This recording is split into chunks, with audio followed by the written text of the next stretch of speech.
Hello students, आज के video में मैं आपको एक्सप्लेन करूंगा दैट इज प्लाज्मा मेम्ब्रेन के बारे में और सेल मेम्ब्रेन क्या होता है वो मैं आप लोग को आज के वीडियो में इसका डिटेल एक्सप्लेनेशन दूंगा। ठीक है, हम लोग क्लास 9 साइंस का चैप्टर 5 कर रहे थे that is the fundamental unit of life. आज का वीडियो लेक्चर नंबर 5 है। इसके पिछले वीडियो में दैट इज लेक्चर 1 से लेके लेक्चर 4 तक मैंने आप लोगों को एक्सप्लेन किया था दैट इज सेल क्या होता है और उसके टाइप्स के बारे में। ठीक है, और इसी के साथ साथ मैंने आप लोग को डिफरेंस बिटवीन प्रोकैरियोटिक और यूकैरियोटिक सेल के बारे में बताया था। ठीक है, और इसके पिछले वीडियो लेक्चर नंबर में मैंने आप लोग को ऑस्मोसिस क्या होता है और डिफ्यूजन क्या होता है वो भी मैंने आप लोग को डिटेल में एक्सप्लेन किया है। ठीक है, तो अगर आपको इस चैप्टर से रिलेटेड जितना भी टॉपिक है अगर अच्छे से सीखना है तो आप लोग उसको मेरे यूट्यूब चैनल में जाके उसको देख सकते हो। ठीक है, इसी के साथ साथ अभी तक मैंने क्लास 9 साइंस का chapter 1, chapter 2, chapter 3, chapter 4, chapter that is 8, chapter 9, chapter 10, chapter 11, chapter 12 and chapter 13 इन सभी चैप्टर का जितना भी टॉपिक था मैंने हर एक टॉपिक मैंने आप लोग को डिटेल में एक्सप्लेन किया है। ठीक है, और इसी के साथ साथ मैंने आप लोग को इन सभी chapter that is chapter 8, 9, 10, 11 and 12 and 13 इन सभी चैप्टर का जितना भी न्यूमेरिकल क्वेश्चन था, ठीक है, that is inside the book और एक्सरसाइज का वो सारा न्यूमेरिकल क्वेश्चन मैंने आप लोग को दैट इज डिटेल में एक्सप्लेन किया है। तो अगर आपको इन सभी चैप्टर्स का दैट इज चैप्टर 8 से लेके 13 तक का न्यूमेरिकल क्वेश्चन अच्छे से सीखना है तो आप लोग उसको मेरे यूट्यूब चैनल में जाके उसको देख सकते हैं। ठीक है, मैंने हर एक चैप्टर का दैट इज प्लेलिस्ट बना के अपलोड कर दिए। ठीक है, तो स्टार्ट करता है क्लास। यहाँ पे सबसे पहले हम लोग समझेंगे प्लाज्मा मेम्ब्रेन होता क्या है। ठीक है, और सेल मेम्ब्रेन जैसे कि मैंने आप लोगों को लास्ट क्लास सिखाया था कि ओस्मोसिस के बारे में कि वाटर का दैट इज वाटर का पास होना या वाटर का फ्लो होना through a semi permeable membrane, उस प्रोसेस को हम लोग क्या बोलते हैं दैट इज ओस्मोसिस। ठीक है, that is movement of water molecule through the semi permeable membrane और we can say selectively permeable membrane. ठीक है ना, उसको हम लोग क्या बोलते थे osmosis. In the same way यहाँ पे हम लोग वो रिसर्च करेंगे कि जो सिलेक्टिवली परमिएबल मेम्ब्रेन जो मैंने बोला था ओस्मोसिस के टाइम में वो एक्चुअली सिलेक्टिवली परमिएबल मेम्ब्रेन जो है वो है आपका प्लाज्मा मेम्ब्रेन और we can say cell membrane. ठीक है, तो यहाँ पे कुछ मैंने पॉइंट्स लिखा है जिसको आप लोग को हमेशा इस प्लाज्मा मेम्ब्रेन का जो इंपॉर्टेंट पॉइंट्स है वो आपको आप लोग को याद रखना है। ठीक है, यहाँ पे सबसे पहला पॉइंट है this is the outermost covering of the cell. याद रखिएगा ये सेल का पहला जो आउटर मोस्ट लेयर है, जो आउटर मोस्ट लेयर है वो प्लाज्मा मेम्ब्रेन है और we can say cell membrane.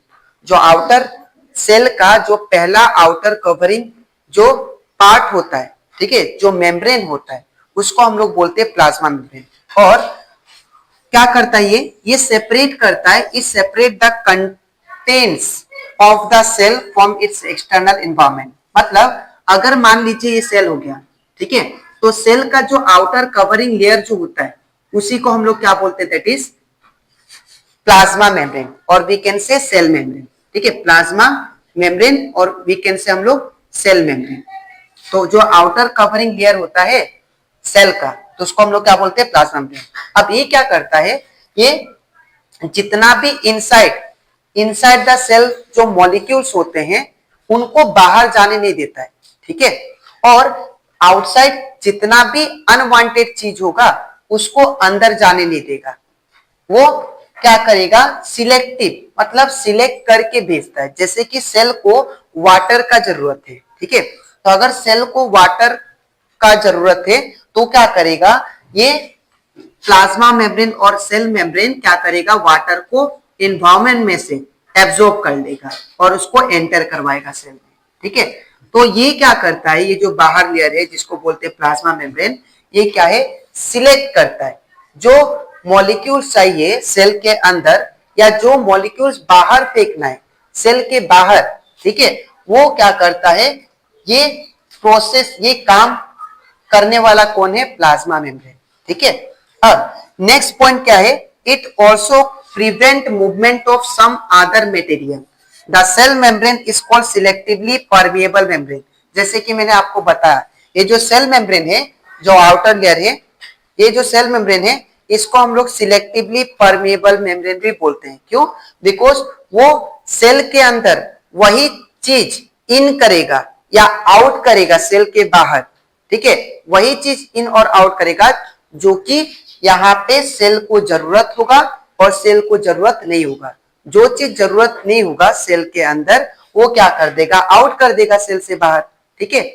और जो सेल को चाहिए जैसे कि ऑक्सीजन चाहिए, कार्बन डाइऑक्साइड चाहिए और वी कैन से वाटर चाहिए, वो क्या करेगा, इन करेगा। तो इन और आउट करने वाला मेन जो है गेट, एक टाइप का हम लोग बोल सकते हैं गेट, वो गेट कौन है, दैट इज प्लाज्मा मेम्ब्रेन और we can say that is cell membrane, ठीक है। तो ये क्या करता है, याद रखिएगा, ये आप लोग का क्वेश्चन भी एग्जाम में आता है कि why plasma membrane are called selectively permeable membrane, because ये क्या करता है, because it helps in the movement of in और आउट ऑफ द सब्सटेंस, ठीक है। वो क्या करता है, जितना भी सब्सटेंस होगा उसको इन और आउट करने के लिए हेल्प करता है, ठीक है। नेक्स्ट है it is made up of lipids and proteins.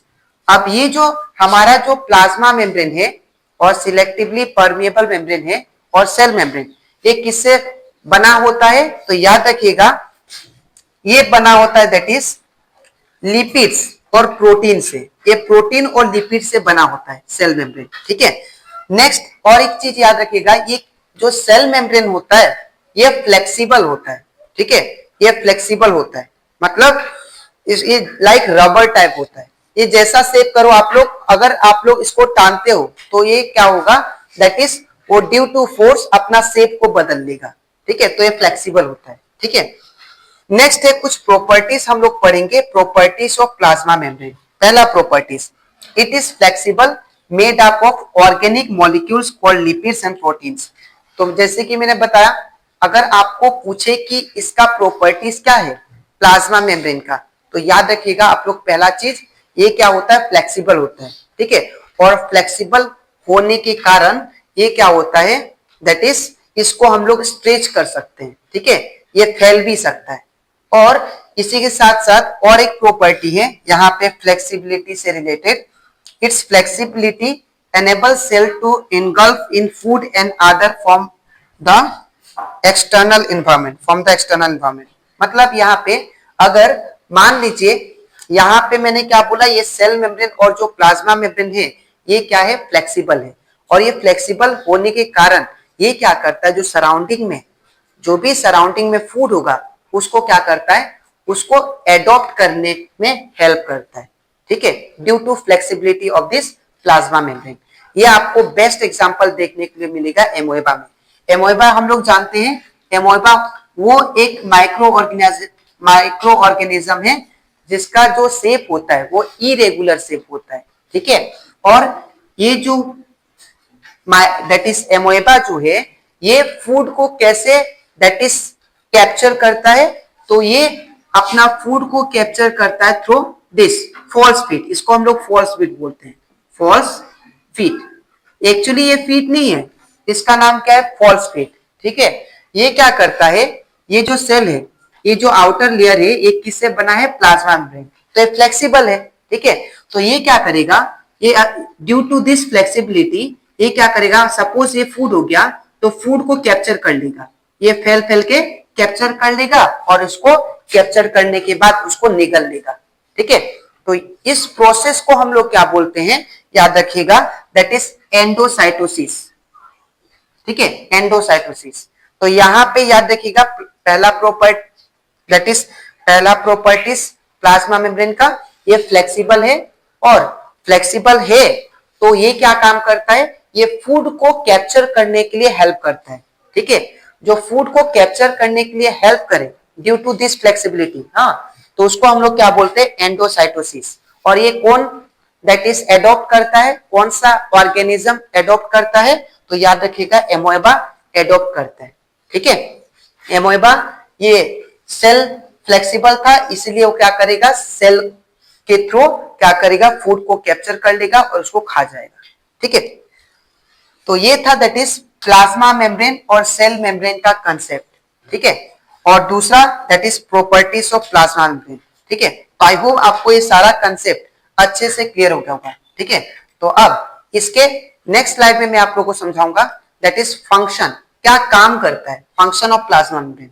ठीक है, हमारे अंदर। तो इसके बाद हम लोग सीखते हैं that is function of plasma membrane. ठीक है, तो यहाँ पे फंक्शन ऑफ प्लाज्मा मेम्ब्रेन और we can say cell membrane और we can say selectively permeable membrane. ठीक है, ये जो फंक्शन है इसका क्या है, पहला तो मैंने आप लोग को इंट्रोडक्शन पार्ट में भी समझा दिया था कि इसका काम है कि सेल को जो भी चीज, जो भी मटेरियल चाहिए उसको इन करना। ठीक है, तो ये permits the entry and exist of some material in and out of the cell. मतलब सेल के अंदर क्या चाहिए उसको लाना, एंट्री करवाना और आउट करवाना, ये किसका काम है, दैट इज प्लाज्मा मेम्ब्रेन और we can say cell membrane का। ठीक है, नेक्स्ट है it prevents movement of some other material not required for the cell as it act like a selectively permeable membrane. ठीक है, तो यहाँ पे ये क्या करता है, जो चीज सेल के अंदर नहीं चाहिए, ठीक है, और सपोज यहाँ पे सेल को जो चीज नहीं चाहिए उसको क्या करता है, प्रिवेंट करता है। प्रिवेंट मतलब हटा देता है, नहीं चाहिए मतलब। ठीक है, वो गेट को लॉक कर देता है। जस्ट लाइक ये गेट का टाइप है। ठीक है, जो प्लाज्मा मेम्ब्रेन है वो गेट का टाइप है। वो क्या करता है, जैसे कोई भी अगर सपोज कोई मटेरियल नहीं चाहिए सेल को, तो क्या करेगा, गेट को बंद कर देगा। ठीक है, तो वो जो चीज नहीं चाहिए मटेरियल उसको क्या करता है, प्रिवेंट करता है, और जो चीज चाहिए उसको क्या करता है, दैट इज एंट्री करवा देता है। ठीक है, तो जस्ट लाइक वो क्या है, एक टाइप का सिलेक्टिवली परमेएबल मेम्ब्रेन। ठीक है, तो ये था that is function of plasma membrane. ठीक है, तो आई होप आपको ये सारा topic that is plasma membrane से रिलेटेड अच्छे से क्लियर हो गया होगा। ठीक है, इसके नेक्स्ट वीडियो में मैं आपको एक्सप्लेन करूंगा दैट इज सेल वॉल के बारे में। ठीक है, तो अगर आपको सेल वॉल भी अच्छे से क्लियर करना है ये टॉपिक, ठीक है, तो आप लोग इसका नेक्स्ट वीडियो के लिए वेट कीजिए। ठीक है, तो आज के लिए इतना ही, मिलते हैं नेक्स्ट वीडियो में। Thank you.